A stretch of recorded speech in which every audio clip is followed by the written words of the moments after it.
Hey everyone, Marvin here, and welcome back to Buddy Up Gaming. Terra Invicta is a deep, demanding 4X strategy game built around a fascinating question.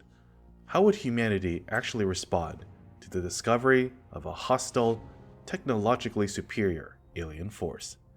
It's an incredibly complex game, but once you understand how its systems fit together, the way those systems interlock can be absolutely gripping. In our Jupiter Rush series, we cover in full detail the optimal strategy for gaining an early edge against the true Goliath of this game, the aliens. In Part 4, we covered how to expand your Earth-side infrastructure after securing the USA, bringing China online as a second research powerhouse.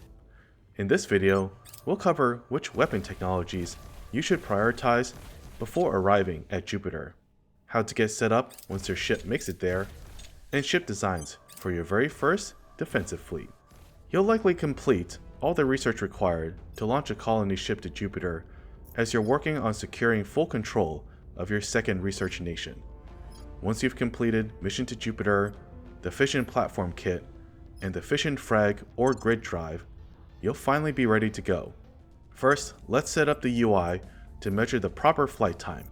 Click on the Example Transfer button, and in the new window, set your origin to your space station and the destination to low Callisto orbit.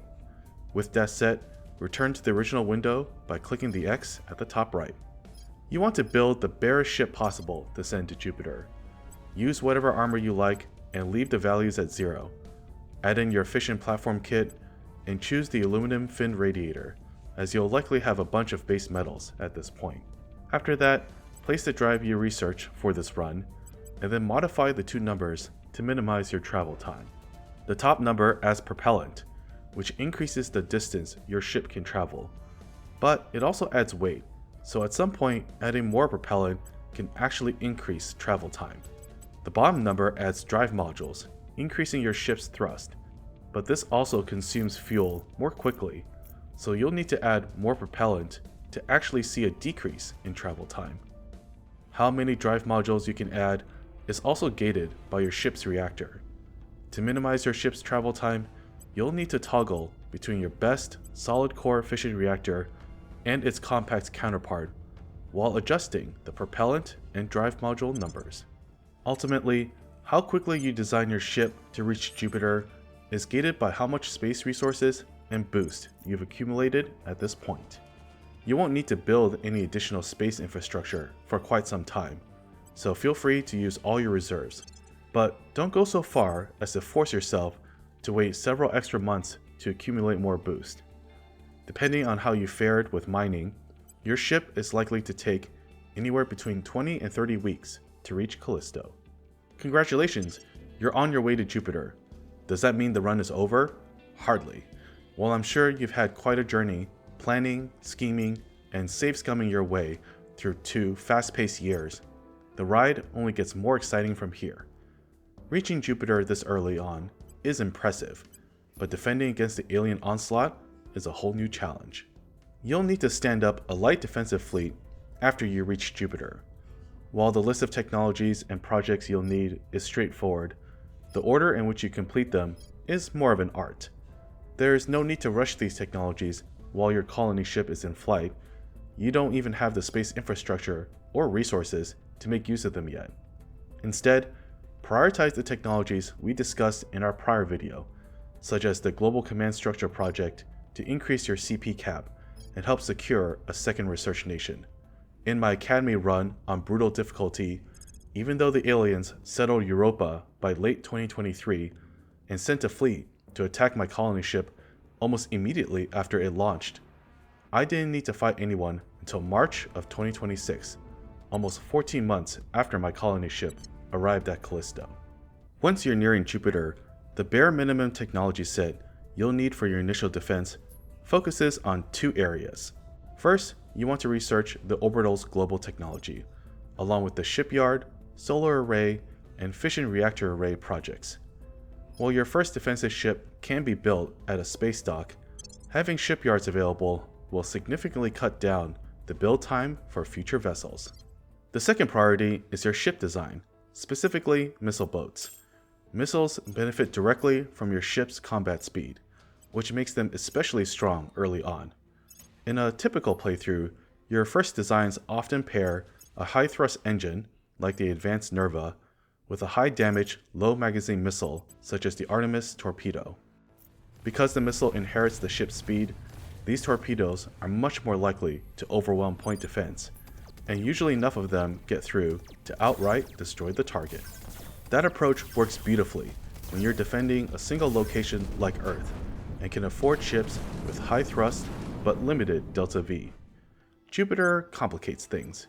You're dealing with multiple moons spread across a wide system, which means either building higher delta V variants that burn enormous amounts of fuel, or maintaining separate fleets for each moon.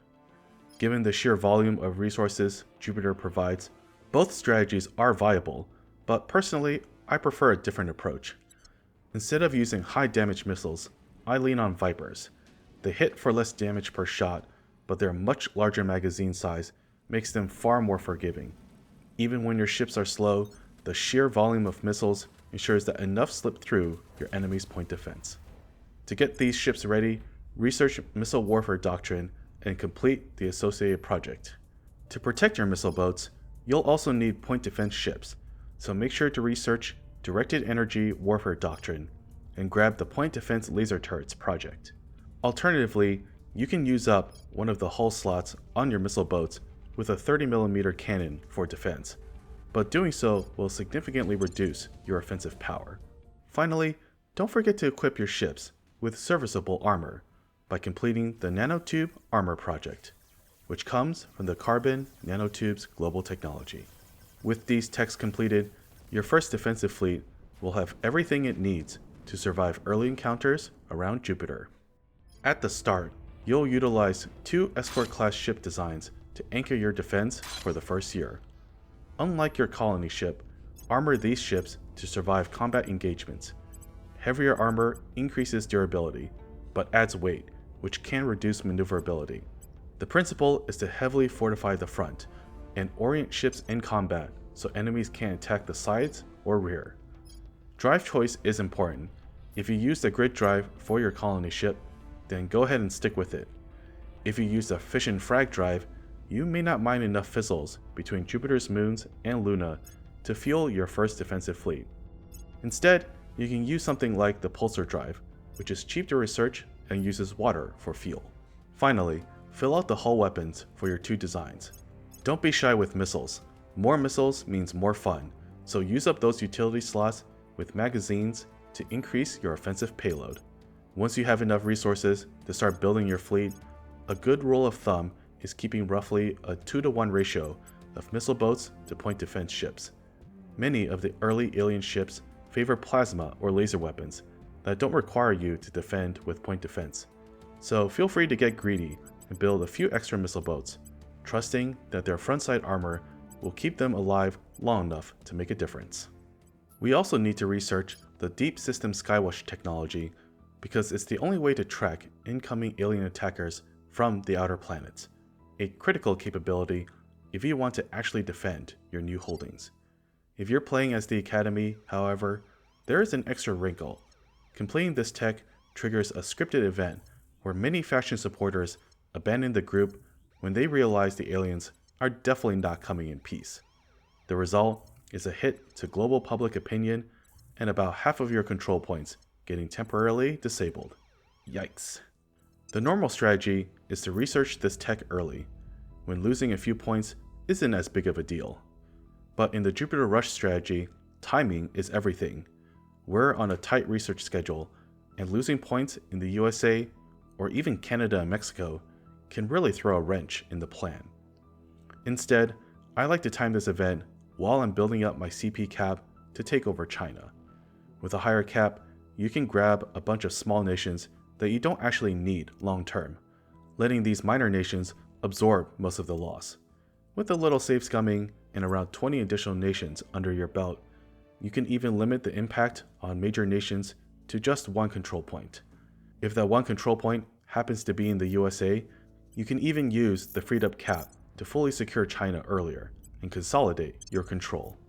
At this point, you should have a clear idea of which weapon technologies to prioritize before arriving at Jupiter, and how to stand up a light but effective defense. You'll have a short window to catch your breath before the aliens come docking, so let's take full advantage of the plentiful resources available from Jupiter's moons.